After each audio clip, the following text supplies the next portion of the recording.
La Kaaba, c'est quoi le mystère de cette énigmatique pierre noire? Beaucoup pensent qu'elle cache une terreur impossible à décrire, sur le bord de se faire connaître. Pas mal de gens ont été chopés en essayant de prendre en photo ce qui se trouve à l'intérieur. Dans ce clip, on va vous montrer ce qui se cache derrière depuis des éons. Les prédictions de Jésus-Christ sur l'arrivée d'un mâle sournois, appelé l'Antéchrist, ont mis en alerte les croyants du globe. Imaginez un peu si l'Antéchrist était déjà là, enfermé quelque part de précis, dans la Kaaba, au beau milieu de la Mecque. Ça semble dingue, non? Pourtant, certaines lectures des textes sacrés affirment que la vérité est bien là, solide comme un roc. Préparez-vous, ça pourrait totalement bousculer votre manière de voir les choses. L'identité de ceux qui sont tout qui se trouvent dans la Kaaba reste un gros secret pour les musulmans qui se tournent vers la Mecque pour prier, une dévotion qu'ils répètent plusieurs fois par jour. La Mecque, là où le prophète Mohammed a vu le jour, c'est bien plus qu'un simple lieu saint pour l'islam. C'est un pivot spirituel. Mais en vrai, c'est la Kaaba qui attire les pèlerins, en quête d'un moment spirituel intense, pas juste avec la Mecque, mais avec ce trésor de dévotion ancien et mystérieux, au centre de tout. C'est bien plus que juste un édifice architecturique que représente la Kaaba, c'est une mosquée emplie de significations spirituelles profondes. Je vais vous parler d'un détail pas trop connu de ce lieu sacré. Au cœur de sa sainteté, il y a un truc vraiment mystérieux appelé la pierre noire. Cette relique, elle a captivé l'imagination de plein de monde pendant des siècles, avec tout un tas d'idées différentes essayant de deviner d'où elle vient et ce qu'elle représente. Le secret de la pierre noire est gardé bien au chaud entre les murs sacrés de la Kaaba, et il y a que quelques élus qui sont dans le coup, dont un mec bien particulier, Jésus. Il est reconnu comme un pro pour déchiffrer les énigmes divines et les prophéties qui, d'après les textes saints, lui donnent les clés pour comprendre les mystères les plus obscurs de nos histoires sacrées. Jésus, il nous prévient aussi contre cette fameuse bête de l'Apocalypse, un concept qui fait écho quand on pense à des personnages bibliques comme Bas-Bébé et l'Antéchrist, tous représentant des forces du mal et de la corruption spirituelle. Le bouquin de l'Apocalypse, qui fait partie du Nouveau Testament, est bourré d'images symboliques et de visions prophétiques. Au chapitre 13, verset 14, il est question d'une illusion qui pousse les gens à suivre une bête qui sort d'une blessure mortelle. Tout ce récit est truffé de symboles et de métaphores, y compris des références à l'épée dans les chapitres 19, versets 15 et 16, souvent interprétés comme des symboles de justice et de la parole divine portée par Christ. Mais le mystère devient encore plus profond dans Apocalypse 17,8 avec cette bête à plusieurs têtes qui sort de l'abysse, laissant ceux qui ne sont pas familiers avec les prophéties bouche bée. Cette bête, qui a été et qui n'est plus, est destinée à revenir, amenant avec elle une énigme qui dépasse le temps. Ceux qui n'ont pas leur nom écrit dans le livre de la vie restent sidérés par sa réapparition et sa chute inévitable. On plonge plus profondément dans l'histoire, allant au-delà des. Les frontières du monde chrétien pénètrent dans l'espace de l'islam, là où se trouve un autre objet couvert de respect et d'énigmes, la fameuse pierre noire à la Kaaba de la Mecque. Contrairement à certaines explications données par les musulmans, qui parlent d'une origine divine pour la pierre, une autre histoire la place dans un contexte tout à fait apocalyptique. Selon cette légende, elle n'est pas un objet sacré tombé du ciel, mais plutôt un reste de la défaite d'un être maléfique, probablement connecté à Baal, un dieu vénéré dans l'ancien temps. Dans cette histoire, Baal est expulsé du paradis et son âme est capturée dans la pierre noire, la marquant comme un emblème de tentation et de corruption spirituelle. C'est ici que les prophéties de la Bible et les traditions islamiques se croisent, un domaine où la foi, l'interprétation et la recherche de la vérité se tissent de façon compliquée. Parmi les récits anciens, on découvre l'histoire d'une force puissante, connue pour sa révolte, exilée dans l'abîme, un thème récurrent dans plusieurs traditions. C'est une épopée qui traverse les âges, racontée par des prophètes et des sages, aboutissant finalement à la victoire de la justice sur le désordre, comme le décrit le livre de l'Apocalypse, chapitre 19, verset 20, annonçant le destin des faux prophètes et des esprits maléfiques, vaincus et précipités dans un gouffre de feu, symbole du jugement dernier et de la purification. L'apôtre Paul nous parle aussi de cette bataille cosmique, évoquant un personnage connu sous le nom de l'homme du péché, retenu jusqu'à son heure de révélation. L'histoire nous mène à un endroit précis, une pierre à la Mecque, qui occupe aujourd'hui une place essentielle dans les rites spirituels de plusieurs.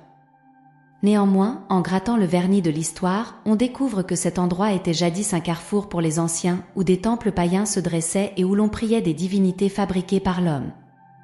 Jésus lui-même a offert une vision de l'avenir, mettant en lumière la dérive loin de la véritable foi, dans un monde où la recherche de sens spirituel mène souvent à la redécouverte de vérités anciennes. La présence divine est perçue comme un signal d'alerte.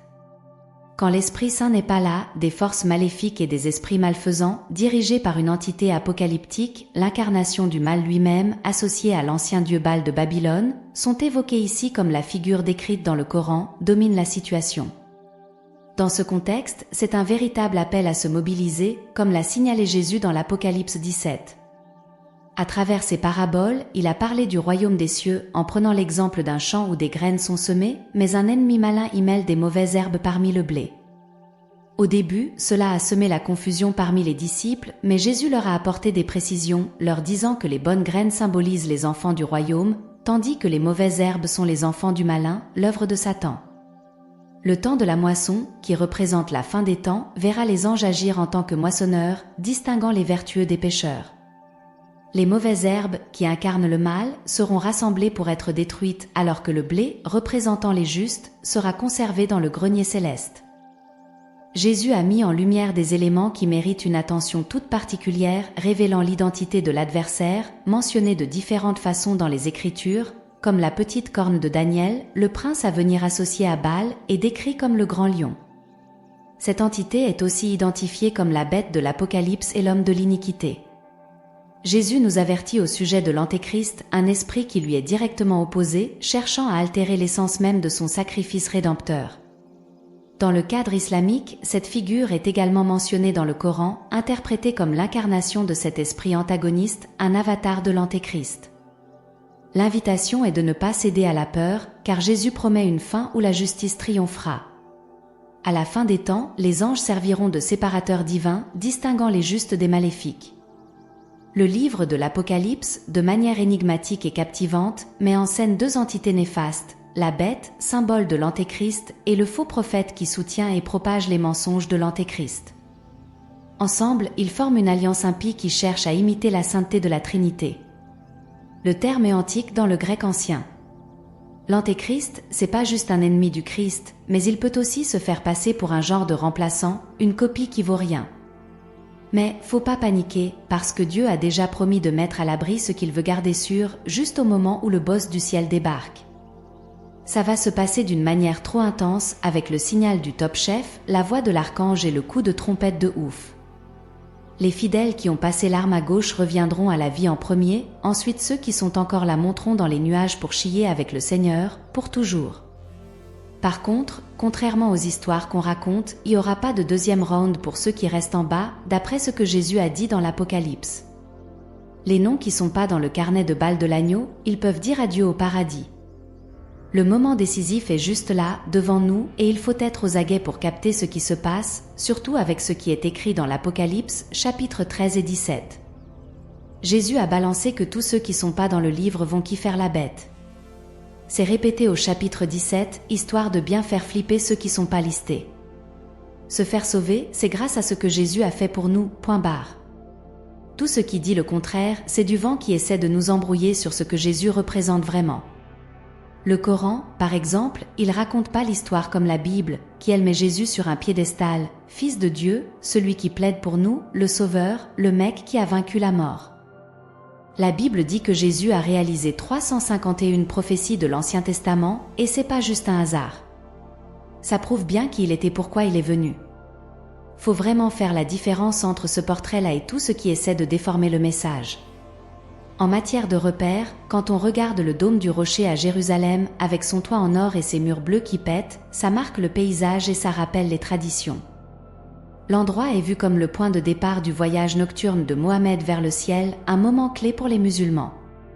Autour de ce site, il y a pas mal de débats qui vont bien au-delà de son allure imposante. À l'intérieur, il y a une inscription en arabe qui joue un rôle crucial pour la foi musulmane, en lançant un appel aux gens du livre, un terme en islam pour parler des juifs et des chrétiens. Cette inscription met l'accent sur l'unicité de Dieu et présente Jésus comme le Messie, fils de Marie, le voyant comme un envoyé de Dieu. Elle annonce une parole divine donnée à Marie par un esprit venant de Dieu, nous poussant à croire en Dieu et en ses envoyés, tout en refusant l'idée de la Trinité. Elle souligne que Dieu est seul et sans descendance, une idée qui diffère grandement des croyances chrétiennes sur la nature divine de Christ et la Trinité.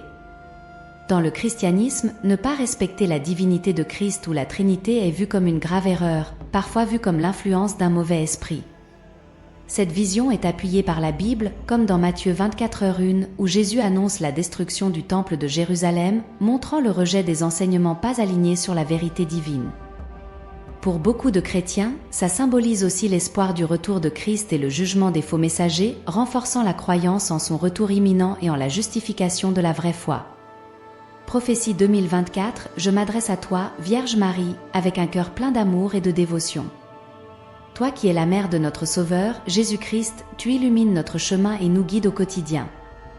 Humblement, je te demande de prier pour nous, pour qu'on trouve réconfort et protection avec toi. Ô Marie, Reine du ciel, ayant accepté ta mission divine avec foi, apprends-nous à être obéissants et humbles. Par tes prières, on espère grandir dans la foi et affronter les défis de la vie avec espoir. Montre-nous le chemin pour vivre selon la volonté de Dieu et mériter d'être appelé enfant de Dieu. Toi, Mère de miséricorde, qui écoutes les souffrants, regarde-nous avec compassion. Aide-nous à montrer ta compassion à ceux en besoin pour être de vrais témoins de l'amour de Dieu. Vierge pure, prie pour la paix dans ces temps troubles, guide nos leaders vers la sagesse pour qu'on vive en harmonie. Protège ceux qui endurent la violence et la persécution. Protège-nous de toute persécution et déploie sur nous ton voile de sérénité pour que, tous ensemble, on puisse bâtir un futur plein de justice et de solidarité. Marie, lumière de l'aube, celle qui a amené la clarté du Sauveur dans ce monde, fais en sorte qu'on puisse être des vrais témoins de la vérité et de la justice. Illumine notre intellect avec la sagesse céleste et guide-nous pour qu'on distingue le bien du mal. Avec ton appui, on est capable de surmonter les tentations et les épreuves de la vie, en faisant preuve de courage et de ténacité, en marchant constamment sur la route de la vertu. Nous te demandons, ô Marie, de couvrir notre famille de ta protection divine. Bénis nos gosses, nos vieux, nos frangins et frangines pour qu'on vive en harmonie et en partage. Par ta présence bienveillante, écarte-nous des périls physiques et spirituels et transforme notre maison en un havre de tranquillité et de bonheur, où l'amour de Dieu fleurit. Ô Vierge Marie, Mère de la grâce et de la compassion, on se tourne vers toi, le cœur plein d'espérance et de confiance. Toi, qui as accueilli le message de l'ange Gabriel avec bonheur et porté le Fils de Dieu, tu représentes pour nous un exemple d'humilité et d'obéissance. Par ton aide, on te supplie de nous montrer la voie dans nos actes de tous les jours pour qu'on imite ton amour et ton engagement. Sainte Marie, Reine des cieux, prie pour nous auprès de ton Fils Jésus. Par ton affection maternelle, accorde-nous la faveur de vivre selon le désir de Dieu. Éclaire notre esprit avec la lumière de la foi pour qu'on affronte les épreuves de l'existence avec espoir et confiance. Guide-nous vers la sainteté pour qu'on soit témoin de la présence divine dans notre monde. Mère de la divine providence, ayant vécu les joies et les peines de la vie terrestre, tu saisis nos soucis et nos frayeurs. S'il te plaît, prends soin de nous et soutiens-nous dans nos nécessités journalières. Par ta médiation, nous plaçons notre foi dans la providence divine, sûrs que notre Père éternel ne nous délaissera pas. Apprends-nous à nous en remettre totalement à sa volonté. Ô puissante Vierge, victorieuse du mal par ton adhésion à l'œuvre salvatrice du Christ, protège-nous des menaces du mal avec ton voile protecteur. Repousse les tentations qui risquent de nous éloigner de la grâce divine. Renforce-nous pour qu'on résiste aux influences néfastes et qu'on avance résolument sur le chemin de la vertu. Marie, refuge des pécheurs, nous t'envoyons nos prières pour obtenir le pardon et la miséricorde de Dieu. Avec ton soutien, on aspire à la grâce d'un repentir sincère et d'une transformation profonde. Interviens pour nous pour qu'on puisse goûter à la joie du pardon et à la réconciliation avec Dieu et nos proches. Enfin, on te supplie, ô Marie, de prendre soin de toutes les familles de la planète. Bénis nos relations, nos liens de famille et nos affections avec ton exemple d'amour maternel. Que la paix, l'harmonie et l'entente règnent dans nos foyers. Avec ta médiation, protège chaque membre de notre famille sous ton voile protecteur. Amen.